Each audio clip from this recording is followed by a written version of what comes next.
না অনেক বাড়িতেই আমরা পুষছি কুত্তা, রাস্তায় কুত্তা, বিভিন্ন জায়গায় দোকানের সামনে বসে থাকে কুত্তা। দোকান তালা দেওয়া, সারাটা রাত ওই দোকানের সামনে কুত্তা বসে বসে ঝুমায়, ঘুম পাচ্ছে, ঝিমাচ্ছে সারাটা রাত, যতক্ষণ পর্যন্ত দোকানের মালিক আবার ফিরে না আসে ততক্ষণ পর্যন্ত কুত্তা থাকে। এমন রেকর্ড আছে না নাই বলেন? কেন হলো? আল্লাহ রাব্বুল আলামিন বলতেছেন, ও দুনিয়ার মানুষ তোমরা ভালো করে শুনে নাও, আমি কখন চতুষ্পদ জন্তু জানোয়ারের সাথে মানুষকে তুলনা করেছি। দেখুন, আমার বান্দা যখন আমি আল্লাহকে ভুলে যাই, কোরআনকে ভুলে যাই, ইসলাম থেকে যখন দূরে সরে যায়, একজন কুত্তা বাড়িতে বসে থাকে, আপনি তাকে ভালো খাবার দেননি, ভালো বিছনা দেননি, আপনার জন্য আমার জন্য পৃথিবীর মধ্যে এমন কিছু নিয়ামত আল্লাহ রাব্বুল আলামিন দিয়েছেন, যা প্রয়োজন সবগুলা করে দিয়েছেন আমাদের চাহিদা পূর্ণ করার জন্য। আল্লাহ ব্যতীত দুনিয়ার মধ্যে আর একজন ব্যক্তি আছে নাকি বলেন? আছে কেউ বলেন? নাই। এত চাহিদা দিয়েছেন। দেখুন, এই যে শীতকাল, শীতের সময় আমাদের ঠান্ডা লাগবে, এটা আমার বাবা মার চাইতে আগে জানেন আল্লাহ। কে জানেন বলেন? আল্লাহ। স্পেশাল ভাবে আল্লাহ রাব্বুল আলামিন শিমল গাছ বানিয়ে দিয়েছেন, যেই শিমলের তুলা সবচাইতে তুলার মধ্যে গরম। সুবহানাল্লাহ। এই মদদ, এই ব্রেন, এই বুদ্ধি, এই চিন্তা চেতনা কার মদদে, কার পরিকল্পনায় আল্লাহ করেছেন? কারো পরিকল্পনা নিয়েছে বলেন? আল্লাহ এককভাবে সিদ্ধান্ত নিয়ে বলেছেন, আমার বান্দাদের শীতকালীন সময় সারাদিন পরিশ্রম করে রাত্রিবেলায় যখন বিছনায় ঘুমাবে, এমন একটি চাদর গায়ে দিয়ে থাকবে তারা, ওই চাদরের ও গরমে রাত কোন দিক দিয়ে পার হয়ে যাবে আমার বান্দা টেরও পাবে না। সুবহানাল্লাহ। তাহলে এই তুলাকে আল্লাহ ব্যবস্থা কিন্তু করে দিয়েছে।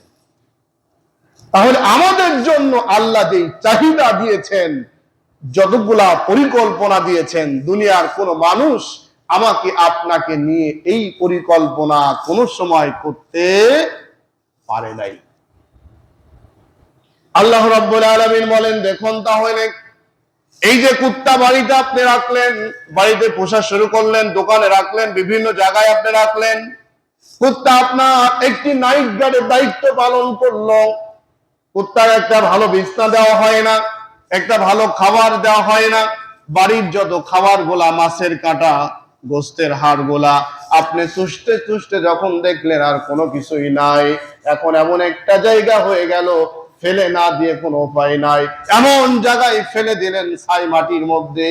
ওই ছাই মাটির মধ্যে থেকে হাড়টা কেটে এনে কুত্তা মুখ দিয়ে খায় আর বলে, রব্বুল আলামিন আমার মালিক একটি হাড় আমাকে দিয়েছে, হাড়ের বিনিময় এই হাড়টা খাওয়ার কারণে, হাড়টা চুষার কারণে আমার মালিকের সাথে মৃত্যু পর্যন্ত আমি কোনো একটি সময় আমার মালিকের ক্ষতি করতে চাই না। ওই হাড়টা খাই, ওই কাঁটাগুলা খাই, ওই নোংরা খাবার গুলা বসে বসে খাই। আপনি যখন খেতে দিয়েছেন, খাবার শেষে সারাটা রাত ওই বাড়ির সামনে, দোকানের সামনে, গেটের সামনে ওই কুত্তা বসে বসে ডিউটি পালন করে। কেন করে? আল্লাহ রাব্বুল আলামিন তাকে বলেছেন, আমার মালিক আমি তোমাকে দুনিয়ার মানুষদের জন্য সৃষ্টি করেছি, আমার মালিকদের সাথে, ওই মানুষগুলার সাথে যদি কোন রকম বেয়াদবি করো, কাল কিয়ামতের ময়দানে আমি আল্লাহর সামনে তোমাকে জবাব দিতে হবে।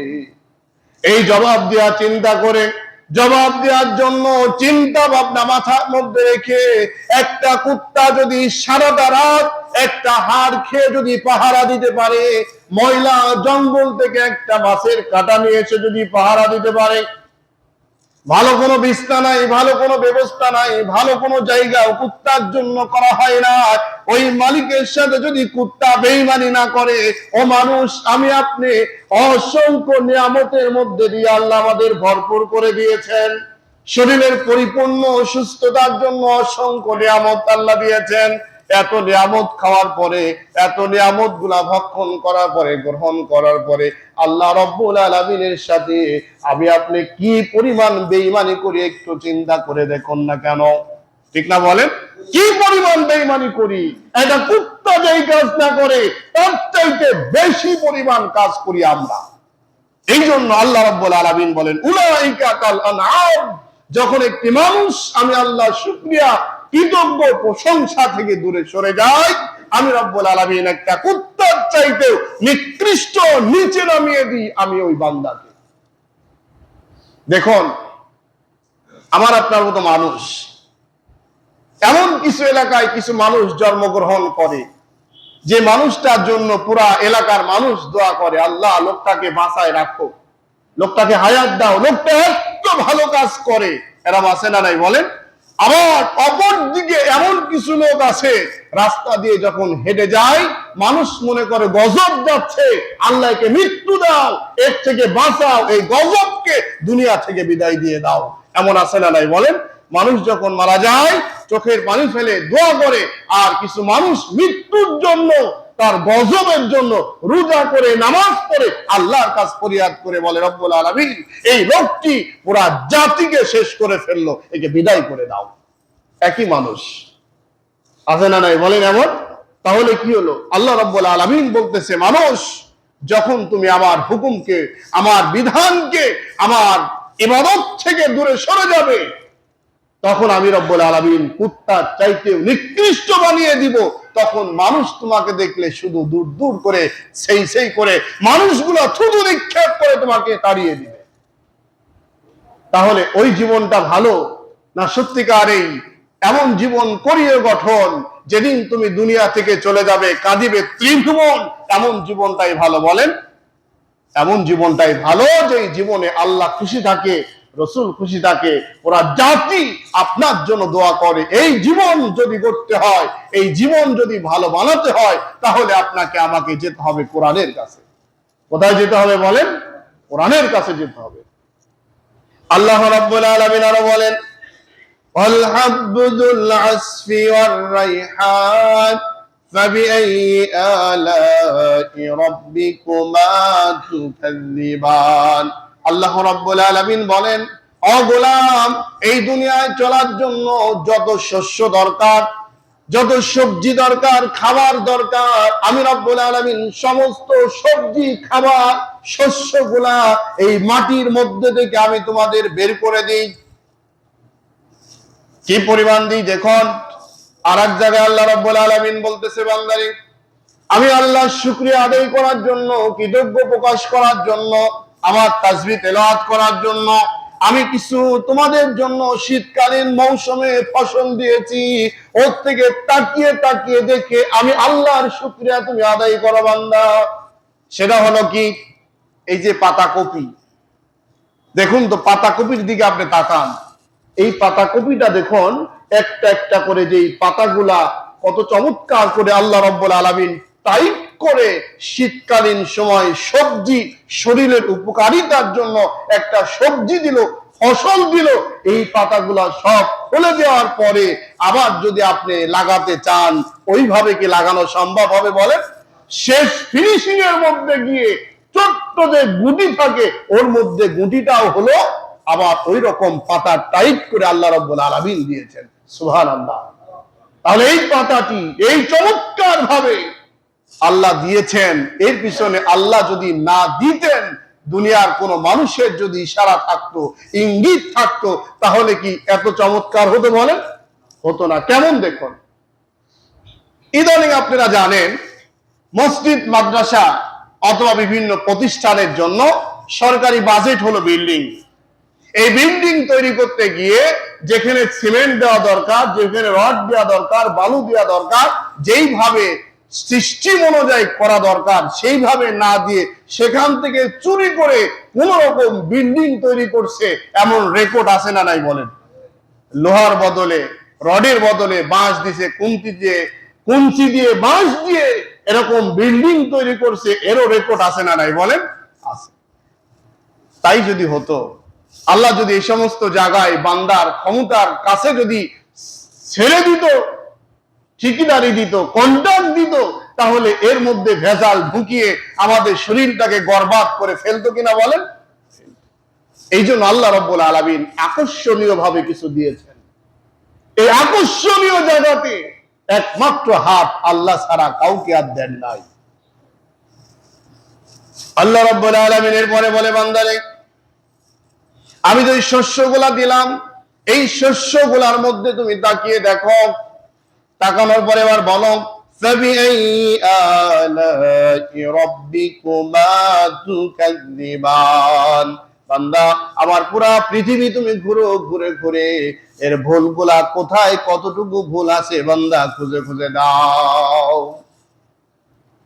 দেখেন তো, এমন কোন লোক কি আছে আমাদের দেশে একটা কাজ করার পরে জনসমুদ্রে বললেন যে এই জনগণ, মনে করুন প্রধানমন্ত্রী, উনি 5 বছরের জন্য প্রধানমন্ত্রী হলেন, হওয়ার পরে উনি যে সমস্ত কার্যক্রম গুলা করলেন, করার পরে জনগণকে ওপেন চ্যালেঞ্জ করে ছেড়ে দিলেন, ওই জনগণ তোমরা আমার এই কাজের মধ্যে কোন কোনটা ভুল আছে খাতা কলমে লিখে আমার কাছে হাজির করো। এমন কেউ কি বলছে বলেন? বাংলাদেশে নাই, বহির্বিশ্বে নাই, পৃথিবীতে নাই, কোথাও নাই যে আমার ভুলগুলা তুমি শুধরে দাও। এমন কোন বাপের বেটা আছে বলেন? যদি ভুল শুধরাতে যেত, কম্বলের উল বাসা শুরু করলে ওর গদি ঠেকানো বিপদ হয়ে যেত। কথা বলেন ঠিক কিনা? অথচ আল্লাহ বলতেছে, বান্দা আমি যত নিয়ামত তোমাদের দিয়েছি, সমস্ত নিয়ামতের দিকে তাকিয়ে কোন কোন জায়গায় ভুল আছে আমার ভুলগুলা ধরে দাও। কোন কি ভুল আছে বলেন? আল্লাহ রাব্বুল আলামিন বললেন এরপরে, বান্দারে আমার নিয়ামতের দিকে যদি তুমি তাকাও ভুল ধরার জন্য, চোখ দিয়ে যতই তাকাবে, যতই গবেষণা করবে, আর যতই তুমি সামনের দিকে আগাবে, এমন একটা সময় চলে আসবে চোখ ক্লান্তি হয়ে, চোখটা ক্লান্তি দুর্বল হয়ে আবার তোমার দিকে নিক্ষেপ করে ঘুরে এসে বলবে, রব্বুল আলামিন তোমার এই জায়গায় সামান্য পরিমাণ ভুল ধরার ক্ষমতা আমার নাই। সুবহানাল্লাহ, ঠিক না বলেন? ওই যে এরকম একটা গল্প আছে না, এক লোক যাচ্ছে রাস্তা দিয়ে, খালি কাজই হলো ভুল ধরা।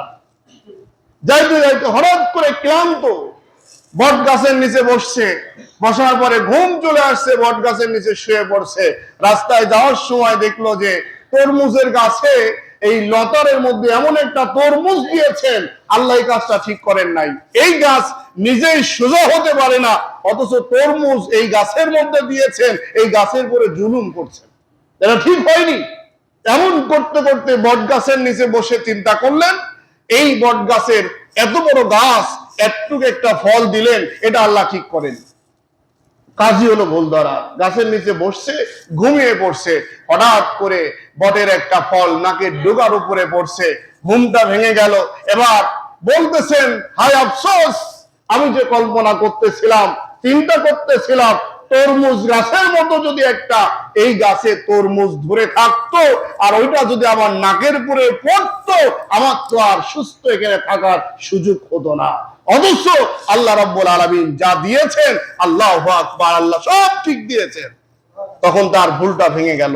এমন ভাবে যারা আল্লাহর ভুল ধরতে যায়, একটি সময় তকদির যদি ভালো থাকে, কপাল যদি ভালো থাকে, তার এই ভুল ধরতে ধরতে তার তকদির ভালো থাকার কারণে নিজেই পরিবর্তন হয়ে যায়। ঠিক না বলেন? কিন্তু কিছু মানুষ আছে এমন, ওরা মৃত্যু যেদিন আসবে, আজরাইল যেদিন চলে আসবে, সেদিন কেউ মনে হয় যেন পরিবর্তন হবে, এটা বিশ্বাস করা যায় না। এমন লোক আছে না নাই বলেন? ভাইরা, এজন্য সম্মানিত মুসল্লিবৃন্দ, সম্মানিত উপস্থিতি, দেখুন আমার আপনার জীবনটা যদি আমরা মিলাই আল্লাহর সাথে, আল্লাহর কোরআন দিয়ে, রসুলের আদর্শ দিয়ে, আল্লাহ যেভাবে আমাদের দিক নির্দেশনা দিয়েছেন, সেইভাবে যদি আল্লাহ সন্তুষ্ট করার লক্ষ্যে আল্লাহর বিধান অনুযায়ী যদি মানাইতে চাই, মিল করতে চাই, একত্রিত করতে চাই, তাহলে কিন্তু আমাদের ভুলগুলা অসংখ্য নিজের কাছেই ধরা পড়বে। ঠিক না বলেন? যেমন দেখুন, শেষ কথা, আয়নার সামনে যখন দাঁড়ায়, অন্যের ছবি আসার আগে আপনার ছবি আসে না আয়না দেখা যায়? কোনটা বলেন তো? আয়নার সামনে যখন দাঁড়াবেন তখন আপনার ছবিটাই আগে ভেসে আসে। কেন? আয়নার নীতি, আয়না তৈরি করাই হয়েছে আপনার শরীরটা, ভুলটা আপনাকে শুধরায় দেওয়ার জন্য। এখন দাঁড়ালেন আয়নার সামনে, দাঁড়ানোর সময় এখন আপনার ফেসটা কেমন, আপনার জামাটা কেমন, আপনার ফিটনেসটা কেমন, আপনি কিভাবে প্রস্তুতি নিয়ে এখন যাচ্ছেন অফিসে, মেহমান বাড়িতে, রাস্তাতে, বিভিন্ন জায়গাতে, এটা আপনাকে সিগন্যাল দেয় আয়না। এই এটা সমস্যা, এটা সমস্যা, এটা ঠিক কর, এটা লাগা, ইত্যাদি ইত্যাদি আপনাকে প্রস্তুত করে দেয়। ঠিক যদি এই বিবেকের কাছে, বিবেক নামক আয়নার কাছে যদি আপনি কোরআনটাকে খাড়া করে যদি মনে করেন আল্লাহর সামনে আমাকে দাঁড়াতে হবে, তাহলে আপনার আমার সমস্ত ত্রুটি বিচ্যুটি ভুলগুলাকে আল্লাহ রাব্বুল আলামিন ধরিয়ে দিবেন, ঈমান নামক আয়নার মধ্যে ধরা খেয়ে যাবে। এবার আপনি দেখুন ওইগুলা শুদ্ধ যদি নিজেকে পুত পবিত্র করা যায়, তাহলেই আপনাকে আল্লাহ পর্যন্ত পৌঁছানো সম্ভব। ঠিক না বলেন? না হলে কিন্তু সম্ভব নয়। এজন্য আসুন, সময় যেহেতু খুবই কম, আমি আপনাদের বিনীত অনুরোধ করতে চাই ভাইয়েরা, আমি এত আপনাদের নসিহত করার পরে, হাত পা ধরার পরেও এমন কিছু ভাইয়েরা আছেন যারা হলো সত্যিকার এই নামাজে এত অবহেলা যেটা আসলে কল্পনা করাই যায় না। আমি মাঝে মাঝে আপনাদের খুব তাগাদা দিই যে ভাই জুম্মার দিন সুন্নত না পড়ে চলে যায়েন না। এটা আমার জন্য করি না, আপনাদের জন্য করি, বলেন তো ভাই?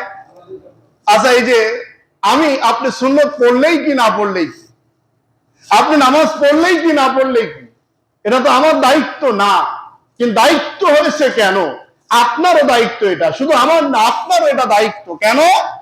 আল্লাহ রসুলের উম্মত আপনি হওয়ার কারণে, আল্লাহর গুলাম হওয়ার কারণে, আল্লাহর গুলাম হওয়ার কারণে আল্লাহর প্রতিনিধিত্ব আপনাকে করতে হবে।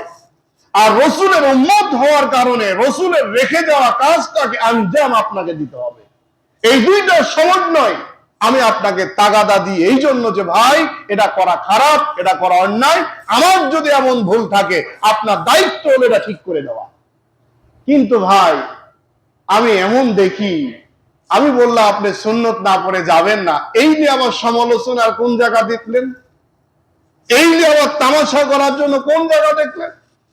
কিছু ভাইরা এই নিয়ে আবার শুরু করে, না এই মসজিদে জেলাপ হুজুর এমন বলা শুরু করে, মনে হয় যেন আসলে কি আমি আপনাকে জুলুম করছি? ভাই বলেন, জুলুম করি নাই। আপনার ইমানটা দুর্বলের কারণে আপনি মনে করছেন আপনার জুলুম। আপনি পড়বেন কি পড়বেন না এটা আপনার ইখতিয়ার, কিন্তু আপনাকে শরীয়ত অনুযায়ী, ইসলাম অনুযায়ী, কোরআন এবং হাদিস অনুযায়ী আপনার সব ইচ্ছা নয়। আপনি এখানে আসলে এখানকে নিয়ম মেনে চলতে হবে। নামাজে দাঁড়িয়েছেন, আপনার এখন হাঁটুর নিচে কাপড়, আপনি কি করবেন? অমন দাঁড়াবেন না? হাঁটুর উপরে কাপড় তুলতে হবে, টাকনুর উপরে কাপড় তুলতে হবে। টাকনুর উপরে কাপড় না তুললে আপনি কি হচ্ছে? নামাজে দুর্বলতা হচ্ছে। আবার হাঁটুর উপরে কাপড় আছে, আপনি ওরকম দাঁড়াতে পারবেন না। আপনি নামাজে দাঁড়ালেন, আপনার পুরো জামার বোতাম খোলা, আপনার ইচ্ছা মতো আপনি দাঁড়াতে পারবেন না। নামাজে দাঁড়িয়েছেন, আপনার চেনের হুক খোলা, আপনার যন্ত্রপাতি বের হয়ে আছে, আপনি এমন নামাজে দাঁড়াতে পারবেন না। পারবেন? এটা আপনাকে সতর্ক করা দায়িত্ব হলো আমাদের। আপনি মনে করছেন যে যা খুশি তাই করবেন আর চলবেন, এটার জায়গা কিন্তু ইবাদতের জায়গা না, এটার জায়গা হলো আলাদা। এজন্য ভাইয়েরা, আমি আপনাদের আবারও বিনীত অনুরোধ করবো, আসুন, খেয়াল খুশি মতো ইসলাম মানা যাবে না। ইসলাম মানতে হলে ইসলামের গণ্ডির মধ্যে, তার সীমানার মধ্যে, তার নির্দিষ্ট অধিকার নিয়ে আপনাকে ইসলাম মেনে চলতে হবে। ইচ্ছা হলো আর মানলাম, ইচ্ছা হলো ফেলে দিলাম, এর নাম কিন্তু ইসলাম নয়। এজন্য আল্লাহ যেন আমাদের বোঝার তৌফিক দান করে, আমরা বলি আমিন। আমাদের সমস্ত ভুলগুলা যেন শুধরিয়ে আল্লাহ রাব্বুল আলামিনকে পাওয়ার লক্ষ্যে আমাদের বিশুদ্ধ শুদ্ধভাবে আল্লাহর রাস্তায় চলাকে আল্লাহ যেন সহজ করে দেয়, বলেন আমিন। ওকে দাওয়ানা আলহামদুলিল্লাহি রাব্বিল আলামিন। যারা সুন্নাত মানেন